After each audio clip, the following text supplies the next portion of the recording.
Let's get cracking. We're going to share a few short ideas, hopefully ideas that are somewhat relevant, somewhat meaningful, some of which you may want to share, some not.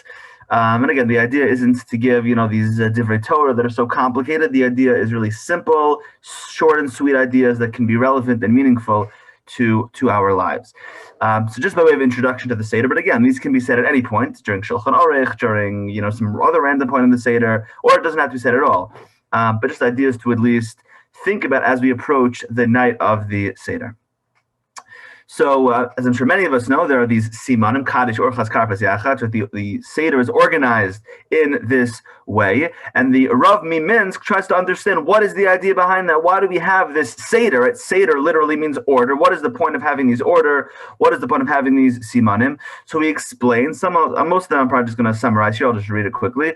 Those of us that have learned the Gemaras in Masechet Metzia, that discuss various elements of what it means to have an avedi of a lost object. So what do? You have to return. And how do you return a lost object? With simanim. You return a lost object through various signs that represent that are on that item. So says the Rav Miminsk, V'achshav b'leil Pesach, now it's the night of Pesach, Bizman shel geula, a time of redemption, Chozer hayehudi u'misor mechadish levodas Hashem. We're all lost objects. We're all trying to find our identity, find out who we are, what we're looking to do, and what we're looking to be. And in order to achieve that potential, in order to find ourselves and to leave that Aveda experience, in order to leave that feeling of helplessness, of hopelessness, of loss, especially during COVID, all that's happening, in so many ways, we feel like we're lost objects. We feel like we're just floating. We're not totally where we want to be. We're not totally where we need to be. But the night of the Seder is a time of simanim.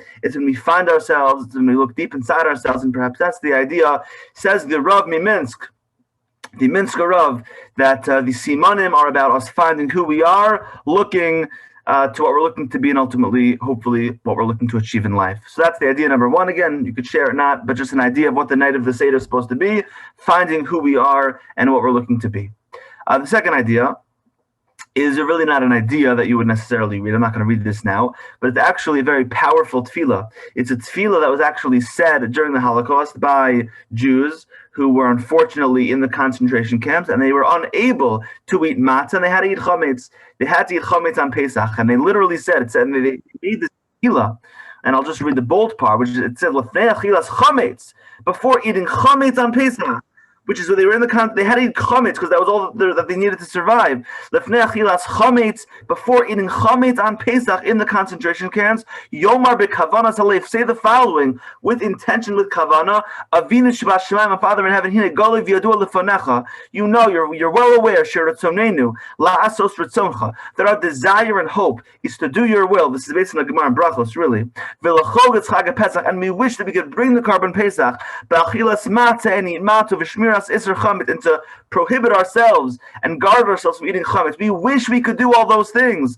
Achal zos to Abba libno, but Hashem, you're our Father, and we're your children. You understand that our servitude in the concentration camps is precluding us, is preventing us from eating matzah. It's forcing us to eat chametz. We don't have a choice. We have a situation. Our lives are in danger, and obviously, as the Gemara says, chayecha kodman, you have to live, right? The pasuk says, the Gemara says, really based on the psukim, that you have to live. You have to live by the mitzvahs, not die by the mitzvahs. So we understand that we have to eat chametz. We're not able to eat matzah, but Hashem, we just want you to know that hinenu muchanim, we're prepared, umuzumanim lekayim mitzvosecha v'chai bahem v'lo sheimos bahem. The drush and the Gemara Masechah Sanhedrin. We're eating this chametz because we know that's your ratzon. We know that's your ratzon in life. Our job in this world isn't simply to do mitzvos, but it's to the ratzon Hashem. If that means that we're in the chas v'shalom, but if a person's in a concentration camp and he needs to eat chametz on Pesach, that's not a b'diavad, that's a lechatchila. That's what Hashem wants for that person. But this year, hopefully, when we're eating matzah, let us really have kavanah and thank Hashem for the opportunities that we all have to serve Hashem, to live in accordance with Hashem's will, and to perform Hashem's mitzvos. Okay, as we move, so two ideas again, that could really be said at any point, and again, I think they're meaningful and relevant, hopefully, to us throughout the year. Let's continue now Let's continue up. I just skipped. Let's continue to an idea of Kaddish. Now again, Kaddish isn't necessarily the most ideal time to say Dvar Torah. You want to get things moving, and if the second you say Dvar Torah at Kaddish, people are going to be like, okay, this Seder is never going to end if we're saying a Dvar Torah at Kaddish. However, I think this is a very powerful idea, and again, this idea also can be said at any point. And by the way, people think for some reason there's a halacha that you can only say a Dvar Torah at the night of the Seder. That's not true, obviously. You can say a Dvar Torah throughout Pesach. Pesach is a very long yontif, 3 days now, Chol Moed, last days. Let's try to find many opportunities to share some words of Torah. So Rabbi Silber, who's formerly used to be in Fair Law, now he's a Rav in Baltimore. He explains the following, quoting from Rav Levi Yitzchak of Berditchev. And he explains, and I'll just summarize, that there are two ways, well, there are more, but there are generally two main ways that the Yontiv of Pesach is referred. On the one hand, us Jews refer to Pesach as Chag HaPesach. We refer to it literally as the Yontiv of Pesach. How does the Rebbeinu Shalom refer to the Yontiv of Pesach? As he does in Kiddush, as he does in the Torah, by saying Chag HaMatzos. Asks Rav Levi Yitzchak of Berditchev, why the difference? What's the difference? Why do we refer to it as Chag HaPesach when Hashem refers to it as Chag HaMatzos? So he explains that each of these names represent a different perspective on the relationship between Hashem and Am Yisrael. On the one hand, we say Chag HaPesach because we want to remember Hashem's love for us, Hashem's affection for us, Hashem's relationship with us, that Hashem saved us. He's passed over our homes. He took away the lives of the Bechorim, of the Mitzrim, but saved the Jews because we're Hashem's children. And Hashem loves us, and as such, we remember that. We say, Chag HaPesach, Hashem, we're celebrating with you because you love us. But Hashem refers to it not as Chag HaPesach, but as Chag HaMatzos. When Hashem remembers and Hashem mentions the fact, we left Mitzrayim with these little wafers, these tasteless little wafers.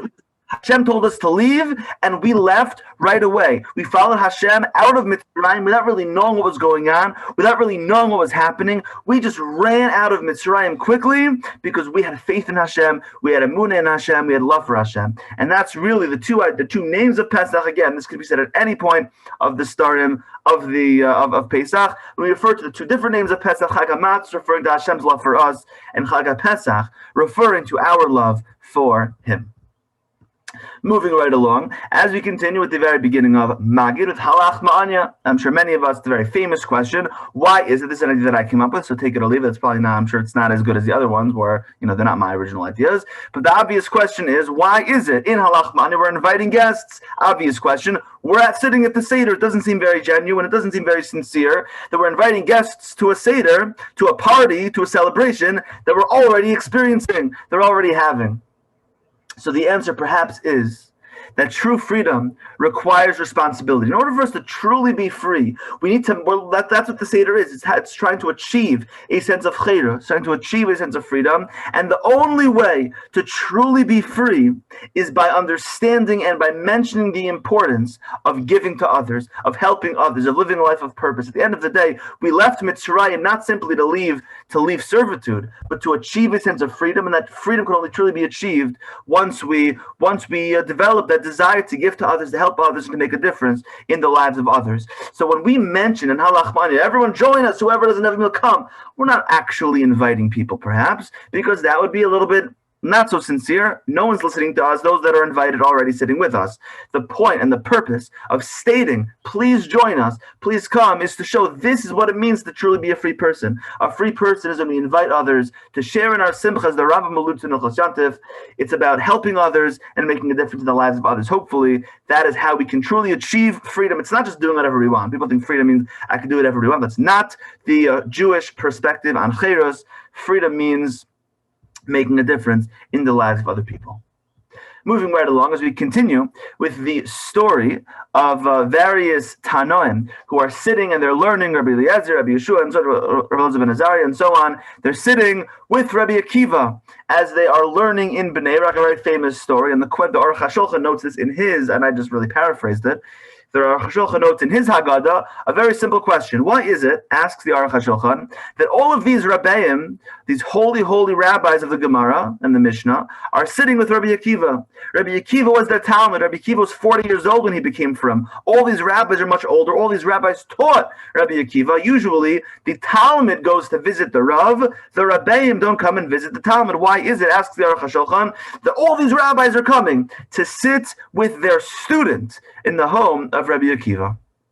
So, as some point out, the Aruch HaShulchan here as well, Rabbi Akiva was the eternal optimist. Rabbi Akiva was the person, as the Gemara says in Maseches Makos, where he saw the destruction of the Beis Hamikdash, but he understood, he saw beyond the destruction. He was laughing when everyone else was crying, because Rabbi Akiva understood and believed ultimately that things were going to be good. Even when things seemed hard, even when things seemed challenging, Rabbi Akiva saw the goodness, saw the bracha, saw that Hashem had a greater plan. Perhaps the most famous story of Rabbi Akiva is the Gemara in Brachos, where Rabbi Akiva, and I apologize if you've heard this story before, it's a famous story where Rabbi Akiva is going and he wants a place to live, a place to sleep for the night, and no one would let him sleep in their homes. They all slam the door in his face, and he's distraught. He's leaving, and he keeps saying, "Kol to Avid Rachmana letav Avid." Everything, says Rabbi Akiva, that Hashem does is for the best. Finally, he literally goes into a field right outside the city and just sleeps there. And the Gemara says he has a candle with him, he has a donkey with him, and he has a chicken with him. The donkey to move, to get from place to place, a candle to see, and a rooster to be his alarm clock. And the Gemara describes, so all of a sudden a wind comes and he has no more candle.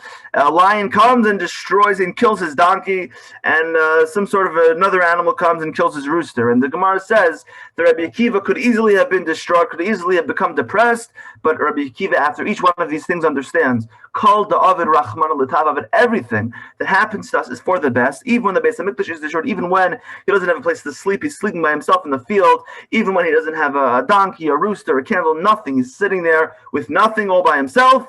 He understands, Kol da'avid Rachmana l'tav Avid. The Gemara continues to explain that an army came into that city, killed everyone. Obviously, if he was there and he was invited into someone's home, he would have been killed. If he had a rooster, if he had a donkey, if he had a light, a candle, someone most likely would have seen him, he would have been killed. So all of these things at the one time seemed terrible, but Baruch Hashem ended up saving his life. And that's what Rabbi Akiva understood. So all of these Rabbeim, all of these big Tana may have been his Rabbeim when it came to Torah learning. They may have known more material, no more information than Rabbi Akiva, but at the end of the day, Rabbi Akiva was their Rebbe when it comes to being an optimist, being someone who's positive, being someone who looks at the world as if the glass is half full, not half empty. And that's really our job at the night of the Seder. Things are challenging. Things seem difficult. We're experiencing geulas in rather golios, exiles, in our own personal lives, challenges in our own personal lives, and hopefully the goal of the Seder is it's a Leil Shimur, a net of protection, where we learn from Rabbi Akiva, just like these Rabbanim did, and try to live our lives with a sense of optimism and understanding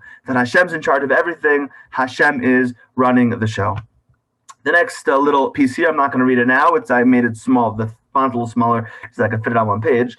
I'm going to send this. It's a nice letter to Rav Aaron Lapiansky, the Rav of the Yeshiva of Greater Washington, a tremendous Talmid Chacham and a big leader in the Jewish world. He wrote this as an open letter to his children at the Seder, very much with regard to the Vihisha Amda. I'm going to send this out to you guys, so please feel free to read that. And honestly, I read it at the Seder some years, and it's really, really, really quite beautiful. As we continue through Magid, so it seems very interesting that we speak about the fact that Hashem himself took us out of Mitzrayim. It was b'chvodo v'atzmo. Hashem himself performed the makos, kriyas yams, of everything. But as I'm sure we all know, the truth is that's sort of not really true. Hashem did do all that stuff, but Hashem also did have a messenger. Who was that messenger? Moshe Rabbeinu. And Moshe Rabbeinu is not really anywhere to be found in the Haggadah, and the question is why? Where's Moshe Rabbeinu, our holy leader who took us out? Some want to reference the fact that he's such a humble person. Maybe that's part of it. Where is Moshe Rabbeinu in the Haggadah? It seems like a very pivotal, critical person is missing.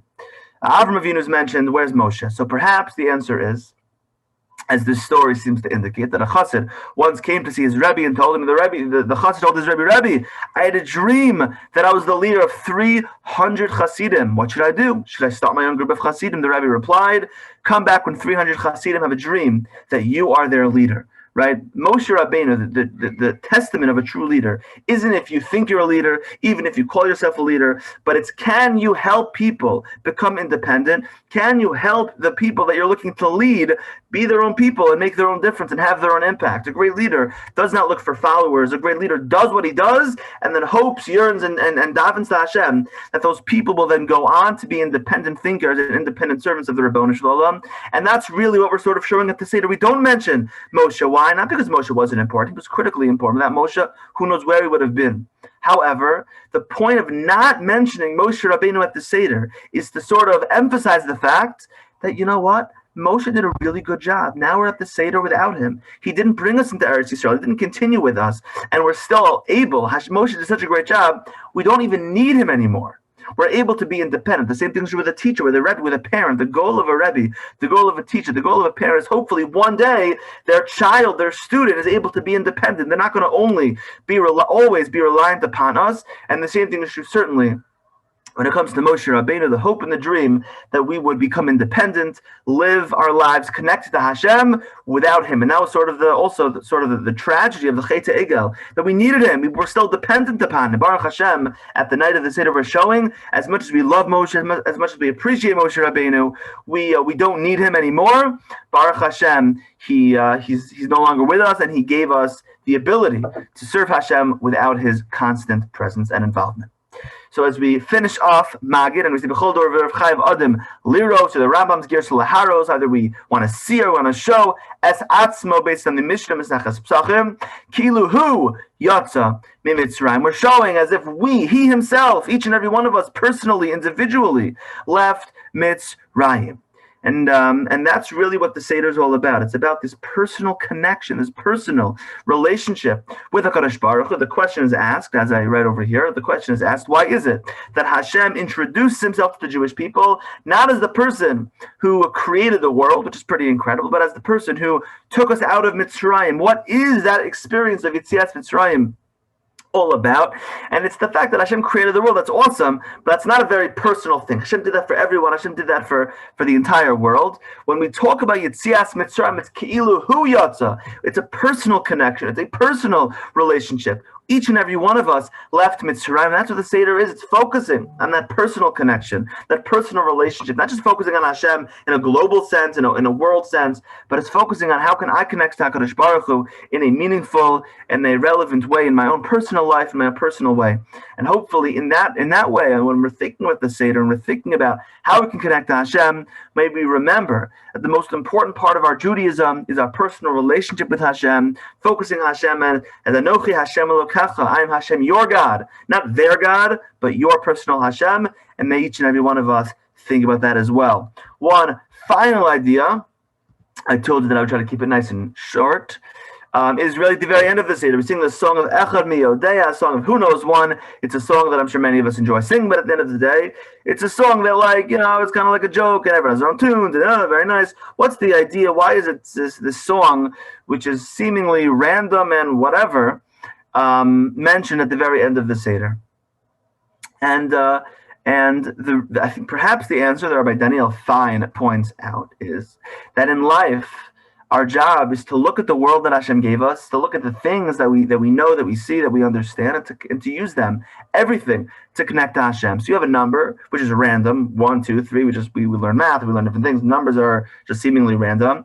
And our job and goal and purpose in this world is to take a number that is otherwise completely random, completely just has nothing to do with anything, and to show when I think of one, after a whole Seder of connecting to Hashem, of rekindling that relationship with Hashem, now I'm so holy, I'm so uplifted, I'm so inspired that I just think of a number and it's Hashem. 1 is Hashem. I think of a number 2 and it connects me to Hashem. I think of 3, it's a random number 3, but it connects me to the Avos. I think of a random number 4, it connects me to the Imahos. The random number 5 connects me to the Chamisha Chumshi Torah, and so on. The numbers may seem random, but they all should be used as vehicles, as avenues for us to connect to the Ribono Shel Olam.